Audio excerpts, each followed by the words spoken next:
জাহিদ ভাই, জি ভাই, বিটলের ক্রস। এটা বিটলের ক্রস। জি ভাই, ক্রস হলে উন্নত মানের ক্রস ভাই, খুব উন্নত মানের হাই জি। কোয়ালিটির ক্রস। দেখতে পাচ্ছেন খাওয়া দাওয়া মাশাআল্লাহ চলছে। হ্যাঁ ভাই, খাওয়া দাওয়া দেখেন, এই যে অনেক সুন্দর খাওয়া দাওয়া। সেক্ষেত্রে ভাইজান বয়স কেমন যাবে ভাই? বয়সটা ভাই নতুন 4 দাঁত। নতুন 4 দাঁত। জি ভাই, তাই না? নতুন 4 দাঁত। 2 দাঁত বড়, 2 দাঁত ছোট। জি। খামার উপযোগী ছাগল। খামার উপযোগী ছাগল ভাই। জি জি জি। তো অনেকদিন বাচ্চা পাওয়া যায়। হ্যাঁ ভাই, অনেকদিন বাচ্চা হাতে নিতে পারবে। জি জি। হাইটটা কেমন যাচ্ছে? হাইটে ভাই 30 প্লাস। 30 প্লাস। জি ভাই। মানে বাড়বে আর অনেক বাড়বে ভাই। অনেক বাড়বে। বর্তমান কি অবস্থা রয়েছে ভাই? বর্তমানের অবস্থা ভাই 1.5 মাস প্লাস। 1.5 মাস প্লাস। জি ভাই। কি পাড়া দেখানো ভাই? 100 বিটল দিয়ে দেখানো ভাই। 100% বিটল পাড়াতে দেখানো। জি ভাই। সেক্ষেত্রে হাই কোয়ালিটির বাচ্চা আসে। হ্যাঁ ভাই, হাই কোয়ালিটির বাচ্চার আশা করা আর যায়। এটা তো রানিং হয়ে যান। হ্যাঁ ভাই, রানিং ছাগল আমি দেখা দিচ্ছি। পূর্বে বাচ্চা ছিল। পূর্বে অসাধারণ বাচ্চা একটা ছিল ভাই, ছাগল। রানিং ছাগল।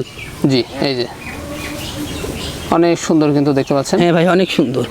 আর এগুলো ছাগল কিন্তু দুধের ছাগল। হ্যাঁ ভাই, এবার সেম কালার ভাই। Same colour. জি। এই যে অনেক সুন্দর কালার। অনেক সুন্দর কালার ভাই। ভাইজান কোনো দর্শক বা ক্রেতা যদি পছন্দ হয় দামটা কেমন পড়বে? ভাইরে কোনো দর্শক বা ক্রেতা যদি নেয় 14,500 টাকা নিব। মাত্র পড়বে? মাত্র পড়বে 14,500, তারপর সম্পূর্ণ খরচ দিয়ে দিব। সম্পূর্ণ খরচ থাকবে? জি ভাই, সম্পূর্ণ খরচ থাকবে।